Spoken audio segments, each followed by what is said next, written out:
Welcome to TV Plus Talk. This is where we talk all things Apple TV and everything surrounding it. I'm Chuck Joyner. My partner is... Hello, I'm Charlotte Henry. Good to catch up with you again. Good to see you as always, Charlotte. I love the fact that we do this and get to talk to each other on a regular basis. Yeah, and we always seem to find plenty to talk about, which is always good. We always have that slightly pre-show worry, oh, has enough happened? And then every topic we find seems to be worthy of all sorts of discussion, so it's good. We started out on once a month basis, and it seemed like there was more to talk about than we both anticipated. Now we're doing it every 2 weeks, and there still is plenty of stuff. It seems like Apple's always premiering something or announcing something or changing something. So Apple TV is a real thing that deserves attention. I'm glad we give it. Yeah, although interestingly, I think people still overlook it as a platform. We weren't particularly planning to discuss this, but as you've mentioned it, I was away this weekend. The weekend, I was at a festival called the Weekend of Mistakes. I was on one panel discussing football finance and one on streaming and the future of entertainment. And in the latter, I thought there would be some discussion of Apple TV, and it didn't really happen. I think we mentioned it once. And that's not because people on the panel, my fellow panelists, were ill-informed, quite the opposite. But I think I think Apple is still seen right at the bottom almost of the streaming rung, unless there is a big show, unless there is a Ted Lasso or something. And I think that's really interesting. We're not going to do our usual back and forth over Apple and marketing and Apple TV. You go back to basically any show and you can deal with that. But I think that's still an interesting conundrum that Apple faces, that even though it does this stuff, people really informed about the industry are still maybe not taking it as seriously as they should. And they should obviously listen to this show as well. So in there, you snuck in the industry. And I think that's an interesting comment, because I feel like in the world we're in now, it's more about the show and less about the platform. I mean, look, we all know Disney. Yes, I think I generally agree with that. Yeah, Disney is sort of the one that has bought up a lot of very recognizable franchises and has them. But overall, I think people don't talk about the platform as much, and we do. And financially, the tech press and the financial press do. But I think that the person on the street is more interested in Ted Lasso, and I'm afraid I'm blanking on any other show, but they look more at the shows that they're watching. Severance, okay, Severance.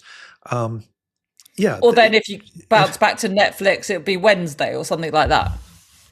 Right, or The Boys on Fire TV. Sure. I think that's where we're headed, and that presents a challenge for the user, because they are trying to figure out, okay, yes, now I know what program I want to see, but now what do I have to subscribe to get it? Oh, that's a huge issue. I write about the fragmentation in my book Streaming Wars. Like that is a huge issue. It's why Apple is keen to be a platform where you plug in all your other subscriptions. So you just turn on the Apple TV app and you watch Paramount Plus, whatever. Netflix, I don't think, plays nice with that, but other services do. It's a huge part of the game. Yeah, absolutely.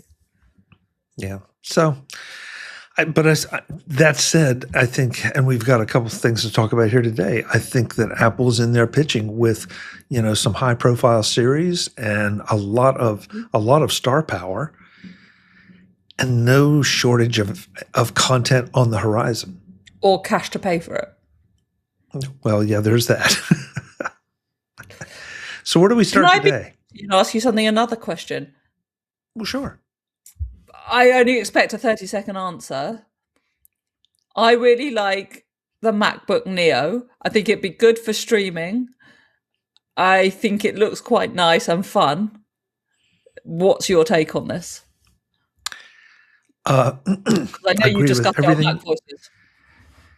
Yeah, I mean, I agree with everything you just said. I think it is for a certain type of user, and that is not a put down of any kind. It's just, and I think that there are a lot of those kinds of users who prefer a keyboard over an iPad, over that kind of thing. They want the Mac OS as opposed to iPad OS, which again, that's a personal thing. But everything, and I have not had my hands on one, but everyone I know that has had their hands on one say that it's a surprisingly powerful machine. That Steve Jobs they're not having it, but anyway. No, you're right, but I also feel like it's a machine for the times that we're in. Yeah. Apple has never engaged in that race to the bottom. And I don't think the Neo is a race to the bottom, because there are plenty of people Chromebooks that are at the bottom, and there's just nowhere farther down to go. Interesting. So, I really just wanted your take on it, particularly in the context of like watching Apple TV, watching videos. I assume, by the way, if you get a MacBook Neo, you get a month at least of Apple TV free. They tend to do that with lots of these devices. Yeah, I would certainly think so. I'd be surprised if they didn't. Yeah. Well, there's some other Apple TV stuff coming as well. We've just got a trailer for an original film called Outcome. So there's a trailer there, and that will be out April 10th, I believe. So that could be quite fun. Check that out. April 10th. And it stars, who have we got here? Oh, we've got Laverne Cox, Keanu Reeves, Cameron Diaz, Matt Bomer, Susan Lucci, Laverne Cox, David Spade, Martin Scorsese, Atiska Otakasku, Roy Wood, Welker White, Kaya Gerber, and Ivor Wall. So as to your point about star power, I think you've just proved it there. Because that is a hell of a lineup, isn't it? Well, and for me, who I'm not into following the actors as much as you are and all that, and yet there are a lot of names there that I recognize. And that right there says star power. So if you're into star power, great. If you're into, look at this trailer or read the description. I admit, when you pulled it up and put it on our agenda, I really hadn't paid that much attention to it. Now I'm going to have to put it on my watch list because it looks intriguing. Yeah, it's a dark comedy. Keanu Reeves is the central character. Interesting. That'd be interesting to watch. But yeah, just that's a hell of a. I think, and it's Jonah Hill either wrote it or produced it. Like, that's a pretty hefty lineup, I would say. Who else have we got? We've got a show called My Brother the Minotaur. It's an all-new kids and family adventure. That's starting on Friday the 24th of April. Actually, they've got some big names in there. Michael Sheen and Brian Cox are amongst those on the sort of cast, the voice cast for this. I think I wanted to flag this because I think Apple's roster catalogue of children's and family TV programming is really overlooked and still not priced in when people talk about Apple TV. Priced in as evaluating the value of Apple TV. Is that what you mean? Priced in when they analyse the service as a whole, yeah.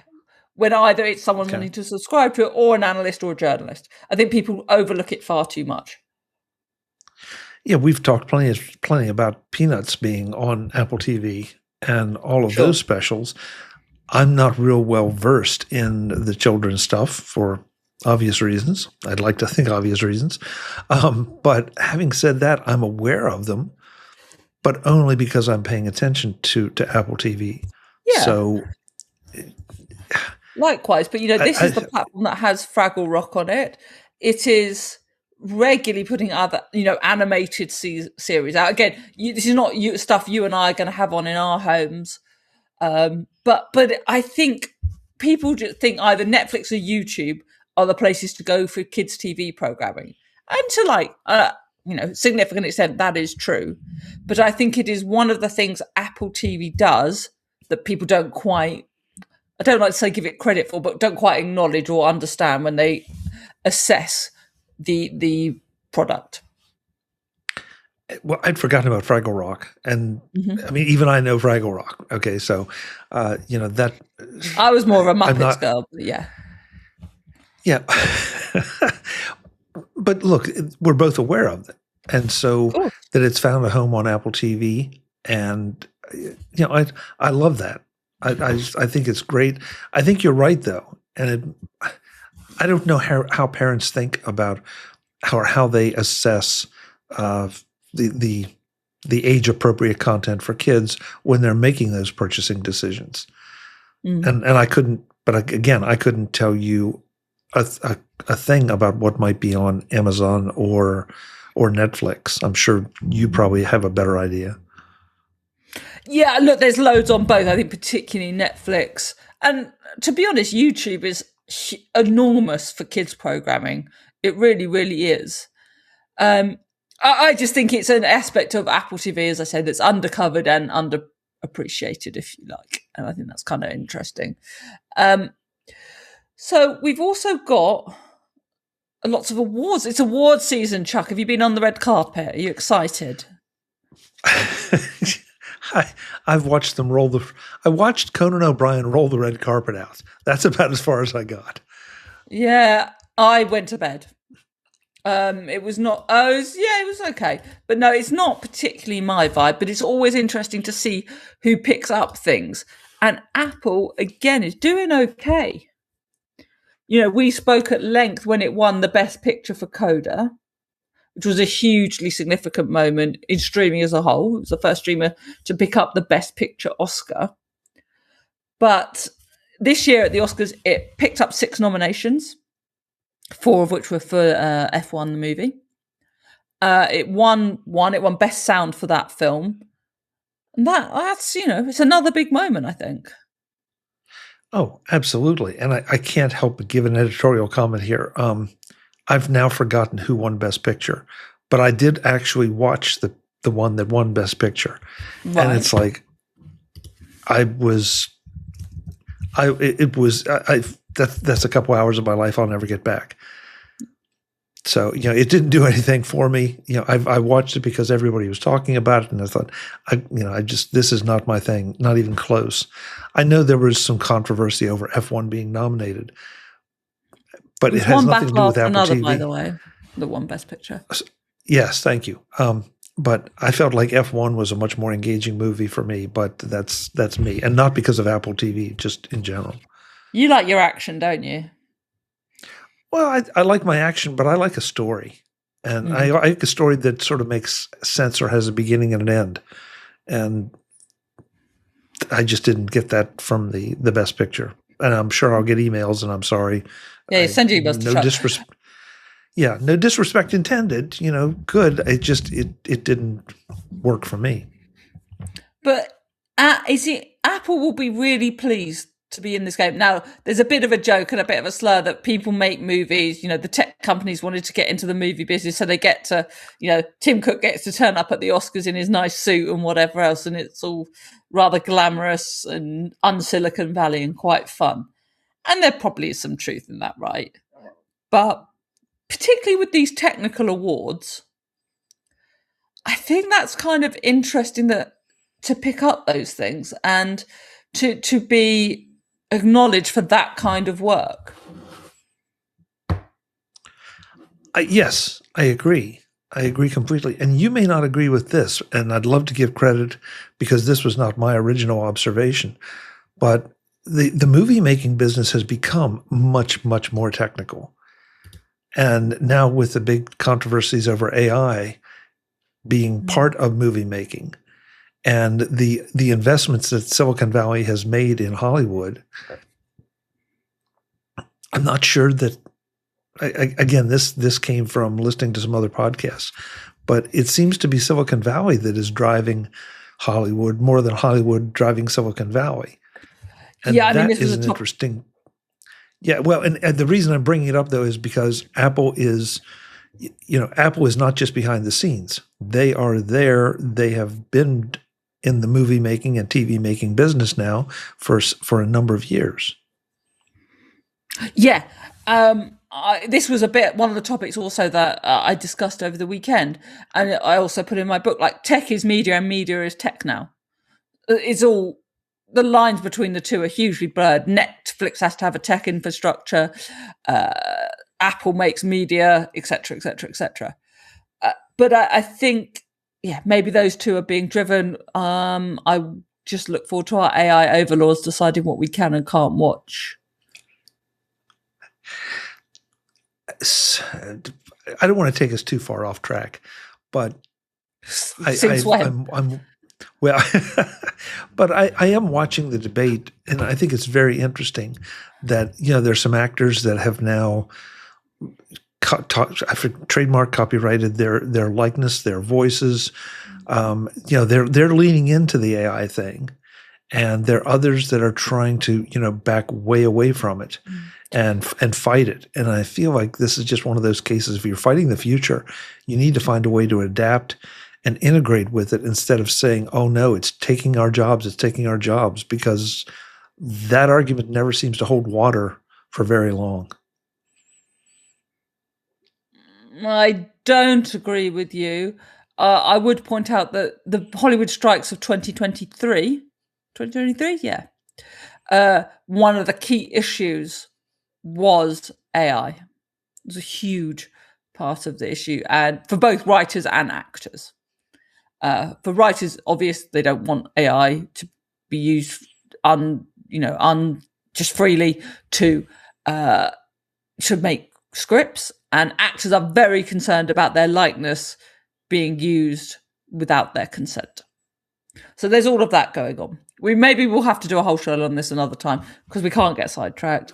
Because there was another couple of awards that Apple got nominated for, and which are the Royal Television Programme Awards here in the UK. They're the Royal Television Society Programme Awards, the RTS. So Slow Horses is up for the Best Drama, and Saskia Reeves is up for Best Female Actor. So again, a really big acknowledgement. Very prestigious award. And and I think at least I make a mistake of saying, well, they won this, they won that. If you are nominated consistently, like Apple has been, that right there says a lot about the quality of what you're doing. That it's not just a one hit, one hit here, one hit there. They're being nominated, and they're being nominated for a lot of different things along the way. That's such a great point. I hadn't really thought, but I sort of knew it subconsciously, but it's such a great point. It's not just, Ted Lasso wins a bunch of comedy awards. It's not even, you had one home run with Coda for the best picture. I always hate it when we have these conversations because we kind of sound like we're doing Apple TV PR, and I'm always resistant to that. But it is worth noting and following that it is for a whole host of things that they get nodded for. Obviously, Slow Horses has pretty consistently been acknowledged because it's pretty consistently brilliant. But that is a very interesting thing to note, that there are a whole host of things in different kinds of categories that Apple gets either wins or nominated for. And if it makes you feel any different, let's not forget that we have beaten up on Apple a lot for their marketing. So even though we praise it in one hand, we criticize where we think it should be criticized. Yeah, sure. So I just think it's interesting. I just think it's a very well made point, your point about the sort of range of awards and categories that it's in. And it's not just maybe a couple of big shows. Oh, look, there's a new season of Slow Horses out, that will win. F1 was a huge movie hit. Yeah. Speaking of F1. Yes. See, we're pros. Go on. Apple has beaten ESPN on viewership for F1 from the very first race that Apple TV televised or broadcast or streamed, whatever. Got to change the wording now. And I found this really interesting from a U.S. standpoint, where because it's only F1, in the US. But F1 always felt like one of those things that was a filler. that they threw in, just was when it was convenient because they didn't have anything else going on. And Apple TV came along and said, we're going to make this a little bit more of a tentpole, even though the hours are kind of crazy. And they hit it out of the park. Look, it seems so. We'll have to see if this holds up, if it's a novelty or, people in the US really get interested and follow it. The one thing we didn't hear that much of, which I thought was interesting, and I don't know if I missed it and you heard about it because you're in the US, I didn't hear much of, I tried to watch the Grand Prix and it fell over. The stream fell over. I haven't heard much of that. So that's interesting. There's also the issue that because of the war in the Middle East, there's going to be a couple of weeks where there's no F1. So I don't know if that will kill the momentum. But of course, it is still, first of all, it shows that people understand that this is the home in the US to watch F1 Grand Prix, which I think is a big tick. First job done. Second, to be ESPN at any sport, I think you have to go, check, job done. And so, look, it's hard to say anything other than a win. The one other thing I want to make sure I point out is that I have at least one friend who has a Vision Pro and was watching this. And with the Vision Pro, apparently you have a lot more options than just, the one stream. Now, you had to watch it live. You couldn't have that experience after the fact, at least not yet. Mm-hmm. But they were gushing over just how amazing this was, that you could get in one of the cars, you could have different angles and different aspects to it. And that makes me wonder, okay, so is this an experiment Apple's running where they are going to apply it to other, not only just races, but also sports? But it also encourages, and shows you what can be done with a Vision Pro type device when it comes to sports.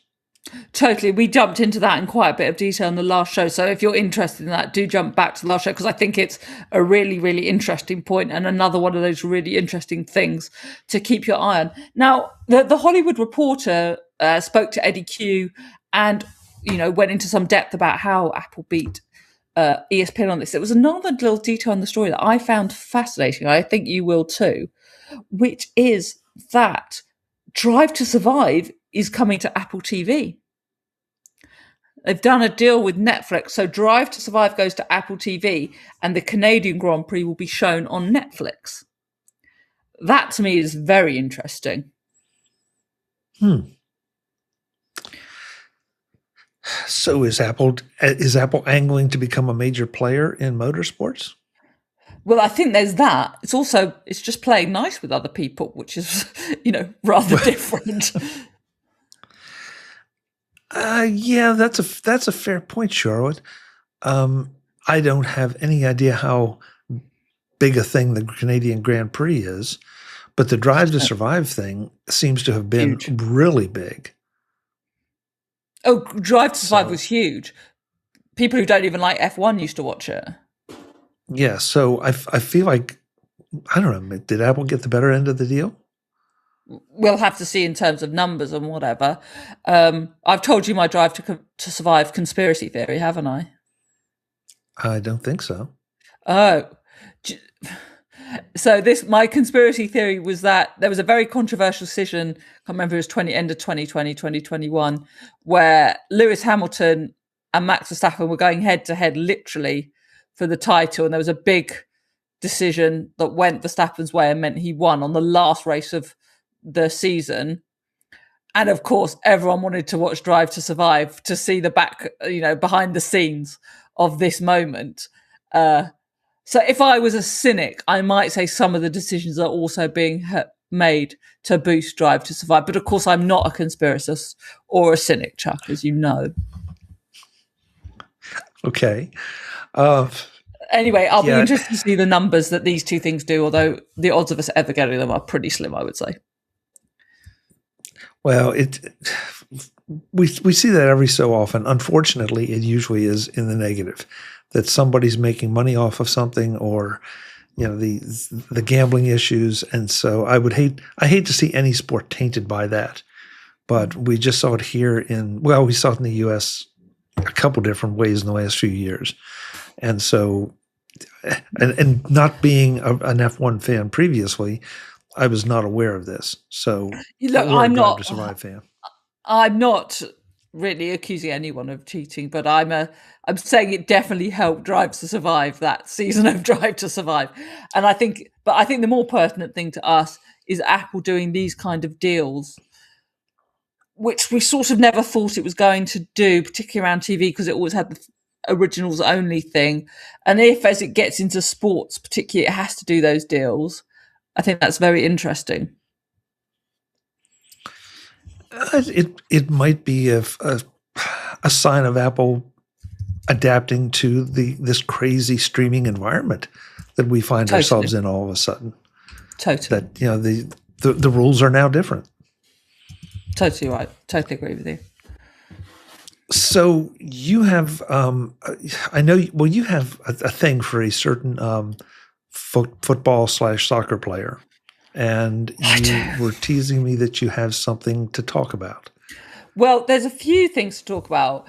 There's a very interesting story in the Sport Cow Daily newsletter, most of which is not relevant to us, but it was talking about in LA how Shea Attorney and Heung-Min Son are helping boost sponsorship and interest in LA and LA teams because they're such superstars across Asia.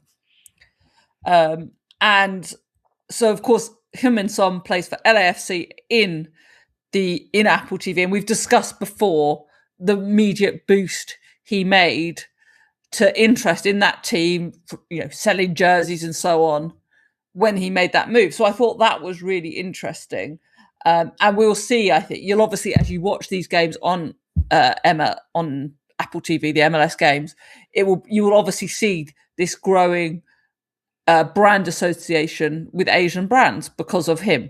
So that's very interesting. It's obviously interesting as well going into as we head towards the LA Olympics and a football World Cup before that in the US. So do you remember I told you as well, at Tottenham, there used to be huge numbers of Korean fans who used to come to Tottenham to see him when he was here in London? Yes. I was on a panel with someone that used to be involved in the club at a director level, at a senior level. And on this panel, he revealed that Son Heung-min was essentially a line in the budget on his own and could bring in 70 to 80 million pounds sterling a year. Just his presence. I'm kind of stunned. Yeah. I always knew it would be a big number, but this is the level we're talking about. Just so people understand, when you turn on Apple TV and you see him and the effect he's having on the team, and when you see in the crowd, and when you hear stories of shirts being sold across Korea, this is the kind of level we're operating at. So where does it go from here, Charlotte? I mean, obviously the monetization is important, but how do they continue to leverage that and spread the popularity of the sport? Well, first of all, I would love to know the subscription boost Apple TV has got in Korea on the back of him arriving in LA. For our show, that is the most pertinent thing. I don't think they'll ever reveal that number. We don't know. But I can imagine what the graph looks like. Let me put it that way. The merchandising will be a separate thing that's not really relevant to us. But in terms of subscriptions, and I said it to you when the move first happened, and that number that I heard, I think, rather endorses my thinking. I am without doubt convinced that people will either be subscribing or tuning in, frankly, across Asia, but particularly in South Korea, just because he is there.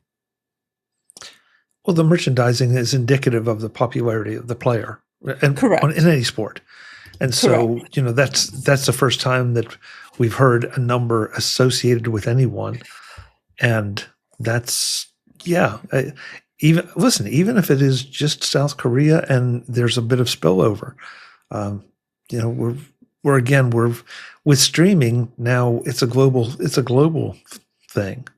It's not just one particular Correct. country that you're working in. So the NFL is trying to expand out.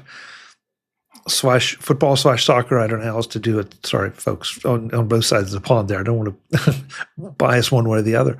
They're trying to do it. Everybody's trying to spread it out. So yeah, I'll just repeat. This gentleman who would know said this one player was a budget line worth 70 to 80 million pounds in revenue a year. And my understanding is there is a significant Korean community in Los Angeles. I think there's some. I mean, I guess it depends on how you define significant, but there's a pretty good Korean presence in a variety of cities in the U.S. Mm-hmm. Interesting. So anyway, we may, the other thing to watch out for on Apple TV is, particularly in the US, I don't really tend to see sponsors here. I don't tend to see adverts here, but it'll be interesting as well if you see brands from across Asia choosing to advertise on Apple TV and particularly in LAFC games. Yes, it's not something I typically watch, so I can't comment. But I told you I only started watching because of him. Yeah. Well, and so, okay, advertisers right there. Target Charlotte's demographic. Just to wrap up our little sporting section, it's worth noting that Friday Night Baseball returns on Friday, doesn't it, Chuck? I knew it was coming. That's all I knew. It's the start of all 7,000 games. That's what it feels like at times. So yeah, those are the first games. They'll be on Apple TV on Friday evening. So that's it's the 5th season of that already. Wow, really? Yeah, it's the 5th season. Good. Wow. Okay. The doubleheader this week will be Los Angeles Angels. We're just talking about Los Angeles. They go to the Houston Astros, and the Cleveland Guardians are going to the Seattle Mariners. So they'll both be on Apple TV. They'll be on the night you're listening to this podcast. Charlotte, I want to bring something else up that's not in our show notes, but you just kind of reminded me of it.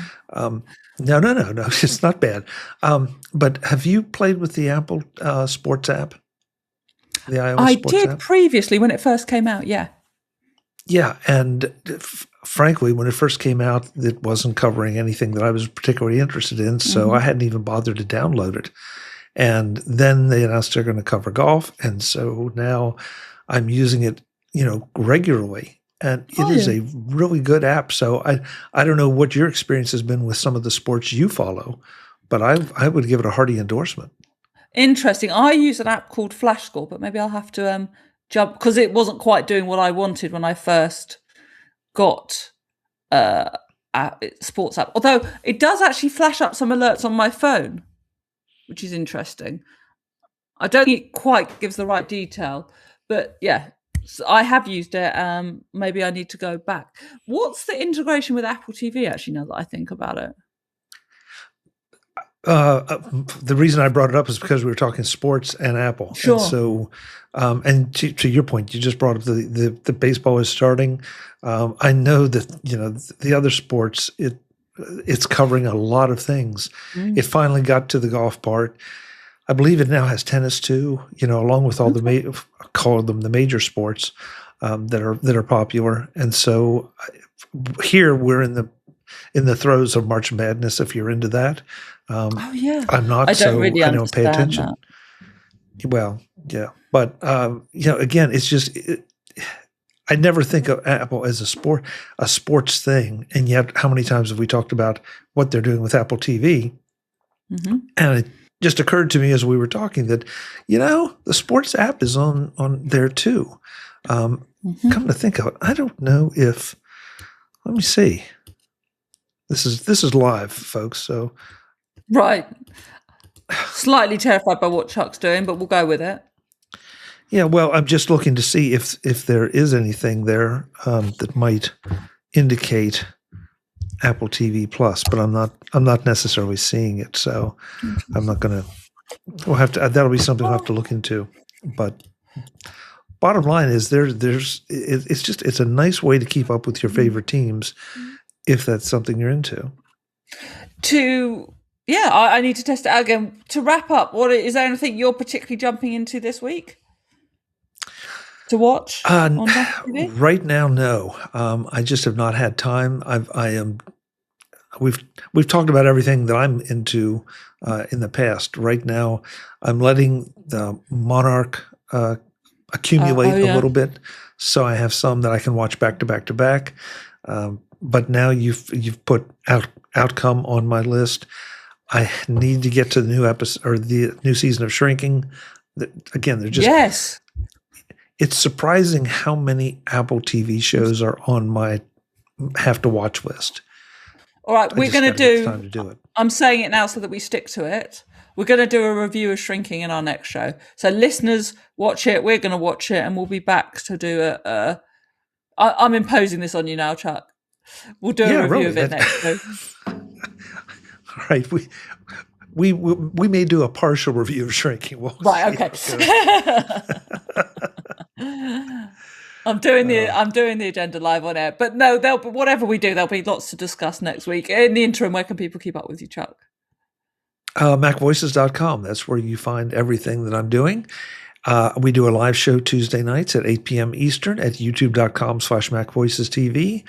And on all the socials, you can find me as at Chuck Joyner. Thanks, Charlotte. Chuck Where Joyner. can they find you? Chuck does the live. Yeah, Chuck does the live show of Mac Voices at a time when I'm asleep, so that I can't dump show ideas on him and agenda ideas on him live on air. I'm at theaddition.net. You can keep up with all my blogging, newsletters, podcasts, videos on the crossover of culture, media, and sport. There's always some Apple TV stories to do. I'm at Charlotte Henry across social media. And if you're interested in the world of streaming, which I hope you are, please pick up my book, Streaming Wars, wherever you get your books. Until then, we'll see you. Well, we'll see you in a couple of weeks' time. Thanks for watching.